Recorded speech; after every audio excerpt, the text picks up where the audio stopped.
அழகு மிகுந்த ராஜகுமாரி மேகமாக போகிறாள்.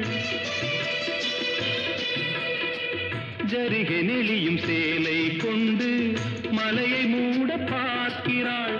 பள்ளம் சிலர் உள்ளம் என ஏன் படைத்தான் ஆண்டவன்? பட்டம் பெற தேடுகின்றேன், எங்கே அந்த நாயகன்? மலையின் காட்சி இறைவன் ஆட்சி. செந்தாழம் பூவில் வந்தாடும் தென்றல் என் மீது மோதுதம்மா.